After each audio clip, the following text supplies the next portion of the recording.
Yan, what's up mga kapusa? Nandito tayo sa Trocadero. Ayan. Pupuntahan natin si BP Sara. Siguro nagsimula na yun kasi 1 o'clock yun, di ba? Dito tayo. Ayan, ito na si Ayan mga kapusa. Doon tayo sa fountain, malapit.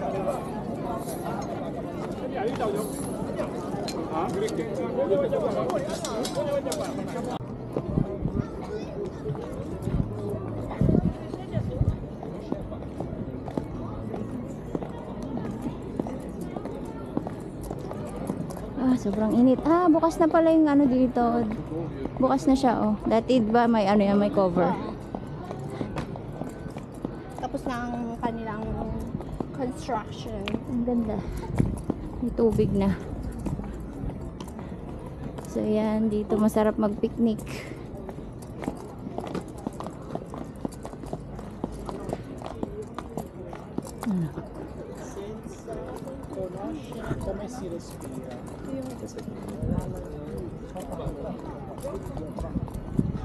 Dito ang view.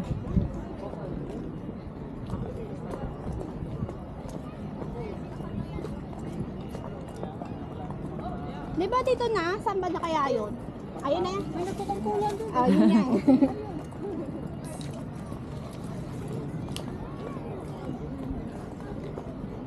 So yan, makikita natin ang ating mga kababayan dito. Magkukumpol-kumpol.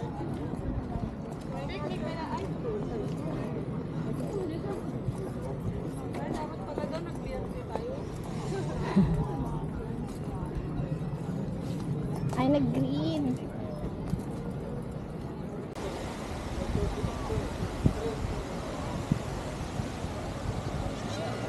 Ayan mga kapusa, inaantay namin si BP Sara dito sa Trocadero. Ayan si Eiffel Tower, si Tour Eiffel. Ayan sila nandun sa kabilang side.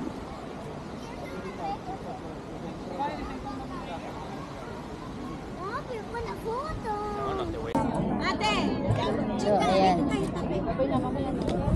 Tuhod namin. Upo muna. Sabi kasi ni Bibi, upo daw eh. Di upo? Oo, kayo lang. Siya. Ayan. Sige, thank you. Dito na kami.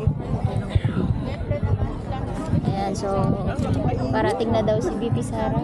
Ako, gusto. So nakaupo na yung iba. Kalma lang mga kababayan. Walang sisigaw. Ayan mga kapusa, parating na. Parating na. siguro kung meron man tayong mensahe lang sa inyo, alam nyo, napakaswerte ninyo dahil sa Pilipinas, si BP hindi mo malalapitan.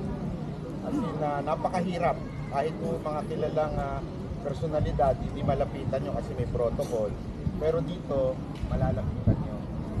Ang hiling lang, huwag masyadong maingay kasi yung mga pulis dyan, baka mamaya mamili sa inyo yun, di ba?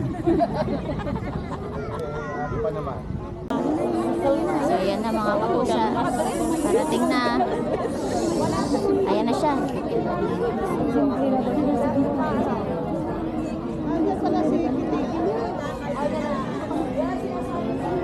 Ayan na siya, si BP Sara.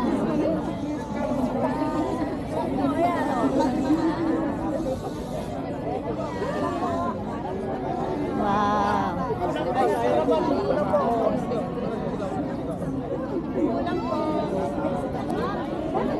Upo po kayo, upo po kayo. Upo po, upo po. Hindi po kami aalis. Upo po, Upo po kayo, upo po. sir. Upo po kayo.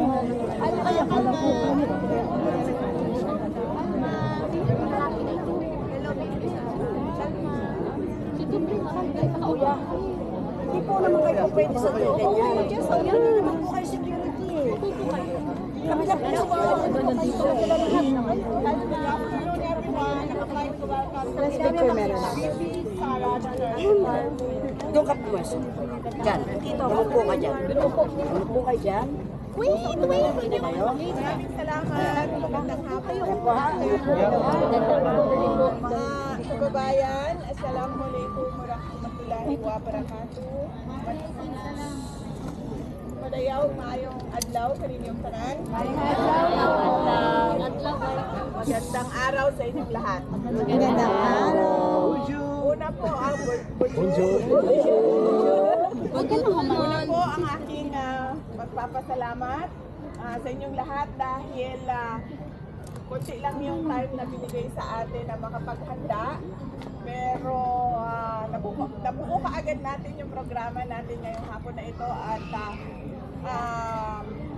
naimbita kaagad namin kayo kahit short notice, pumunta kaagad kayo dito. Maraming salamat sa inyo. Hindi nyo naman iniwanan mga trabaho ninyo, di ba?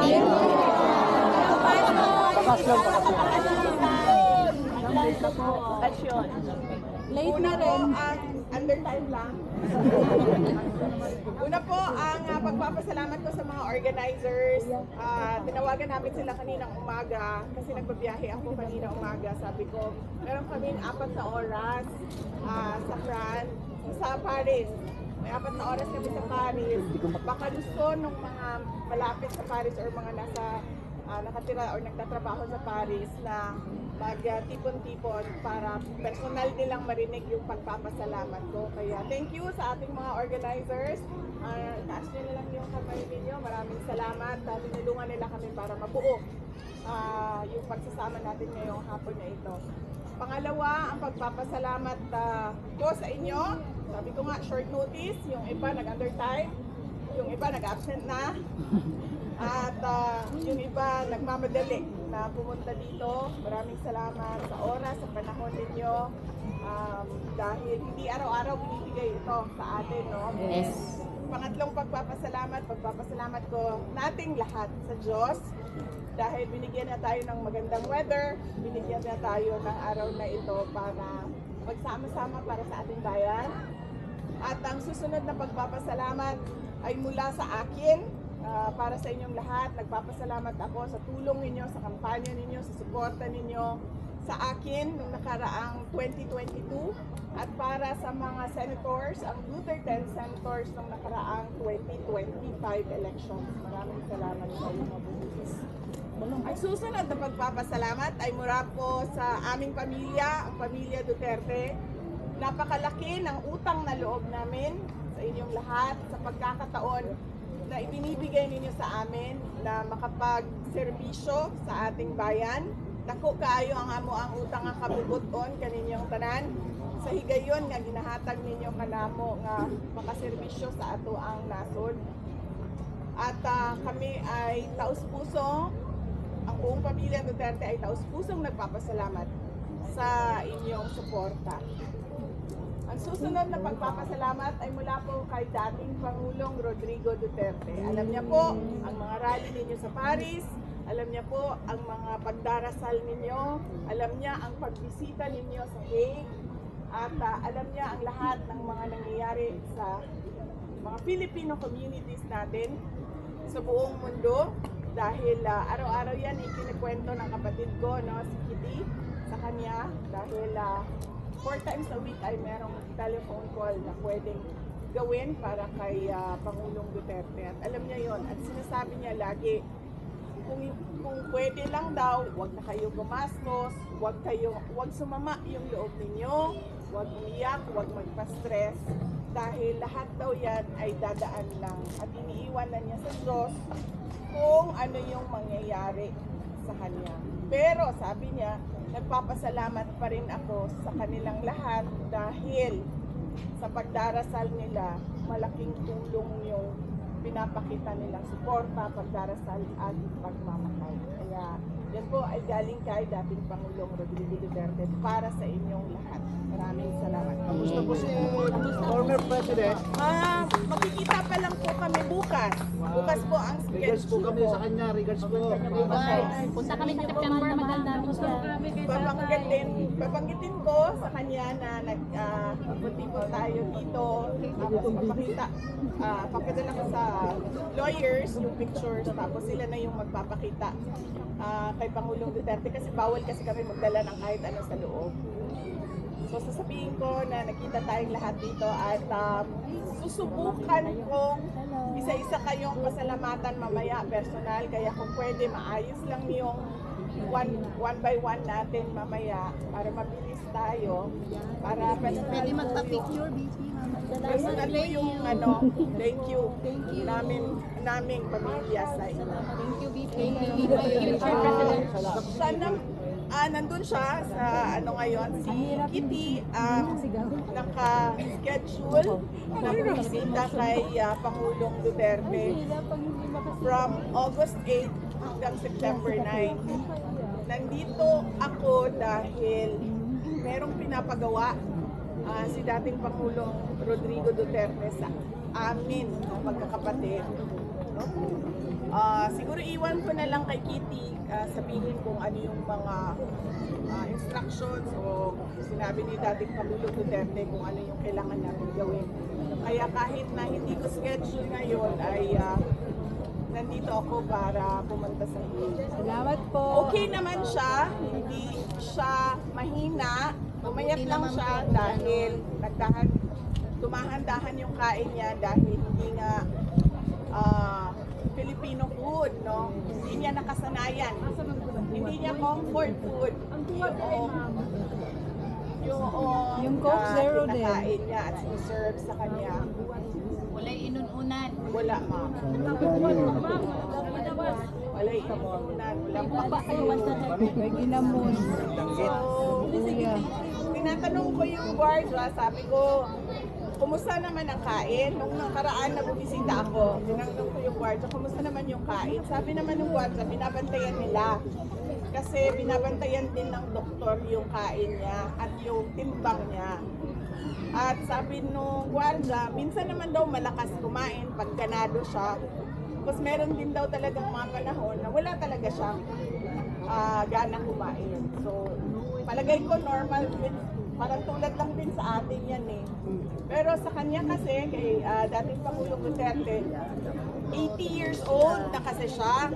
So, yung mga sakit-sakit ng lola natin, ng ating mga lolo, ng ating mga nanay at tatay, ganun na rin yung sakit niya, masakit.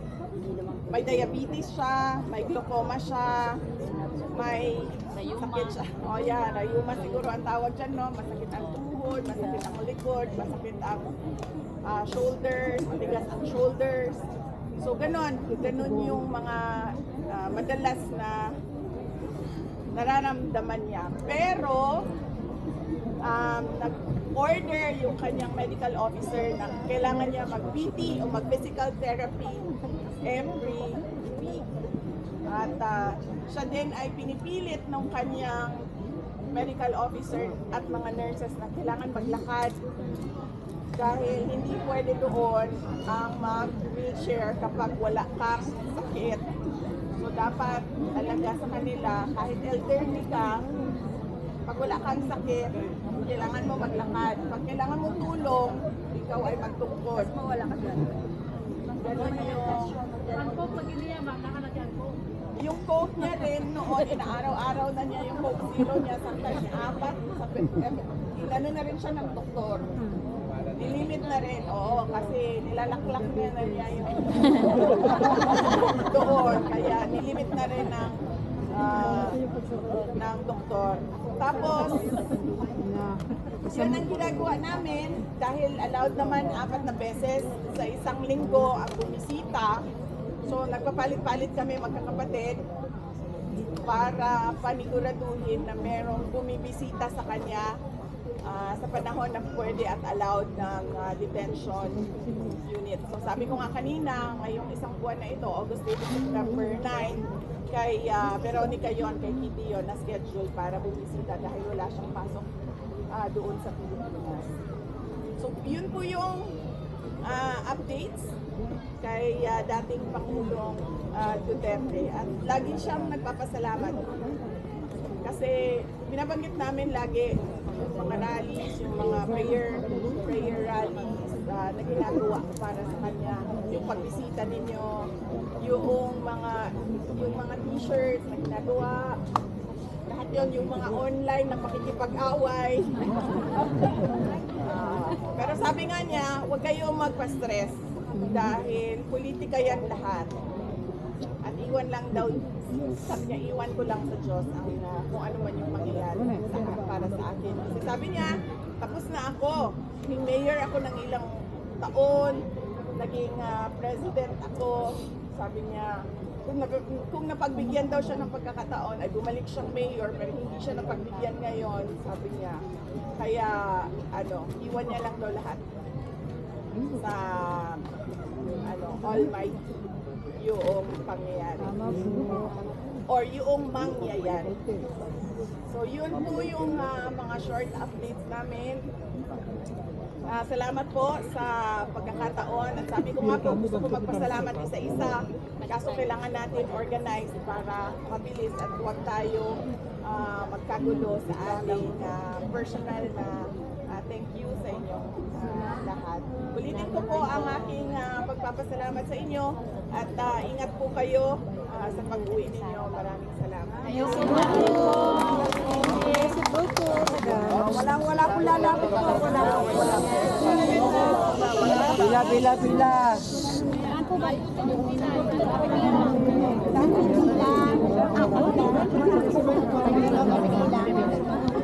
Tanong pila.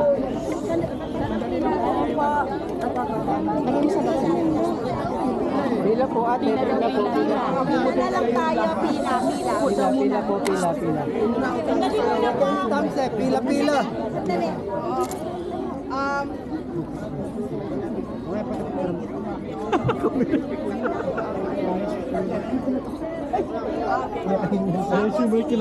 Inimbitahan daw kayo, inimbitahan kayo ng EBS Europe sa Freedom March 2.0, March 1.3, Duterte Now, September 1 sa Dahig. September 21 sa Dahig. Walang tulakan. Siguro tayo dito. Okay. Dito linya.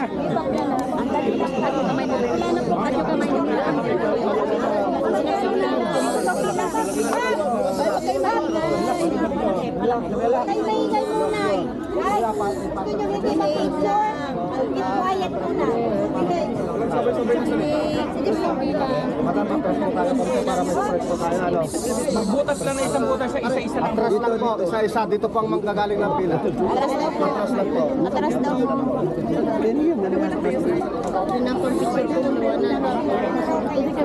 Pwede na ngayon? Yes po, mapunta picture po tayo lahat.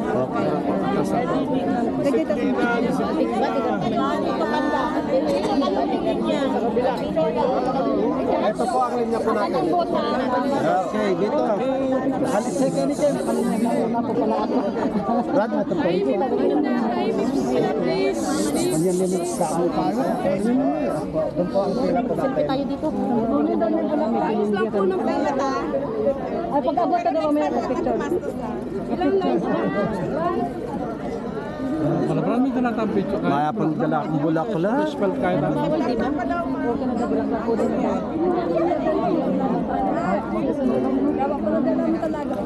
Maya pang dala akong lagat na pali. Sobra din ito.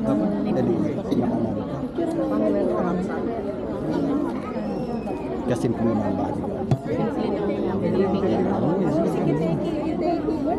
Nasa kitty? Nasa kitty? Basta atras lang po konti para maluwag po tayo dito. Okay. By 3 po. By 3.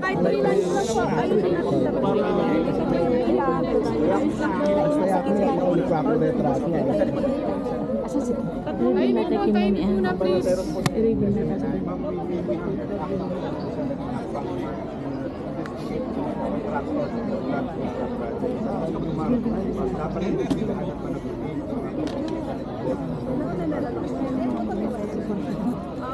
Well, lahat sila dapat.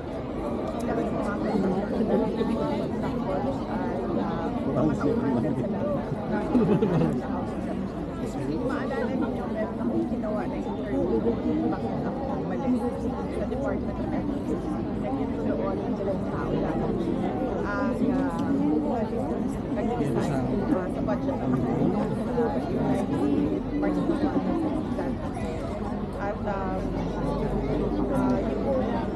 kasama nila o kasama nila yun sa paghati-hati ng budget. Dahil nakita namin yun sa Department of Education, nabanggit namin yun sa BBM na ganun ang ginawa. Pero noon ay wala siyang reaction. Tapos bigla ngayon, meron na siyang reaction. Maniwala ko, ginagawa nila yan para lang sabihin sa susunod na baha na tingnan nyo may express pinaghahandaan niya lang yung excuse niya para sa susunod na baha. Mami, the recent survey in WHR offered the early frontliners for the 2020. Despite of the issues, ma'am, the agency is quite 31.4%. Kapag the numbers, ma'am,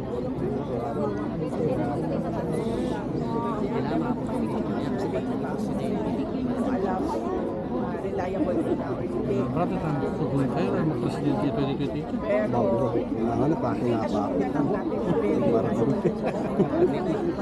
Picture pa akin. Ako ito retrato ka niyo baka tanong ko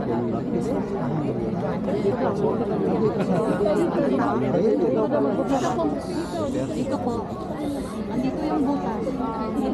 yan din yung dahilan kung bakit inaatake kasi lahat Ito po lang yung aking Nandito po yung butas. ang dapat hilain mo ba ay magaling lang kaya para in a way blessing siya dahil naniniwala siya at malapit kapatid niyo. Hindi ko pumalit. maganda mamili para sa inyo dahil ako yung mga nangangarap Mahirap yan.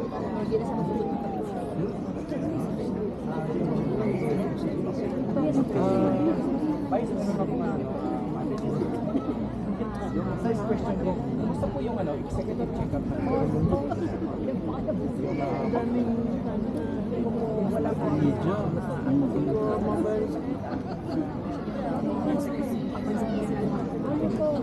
pero yung saan po yung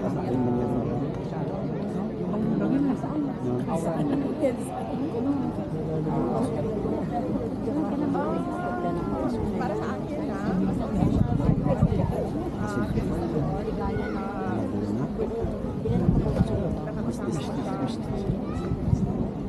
taon ng 2024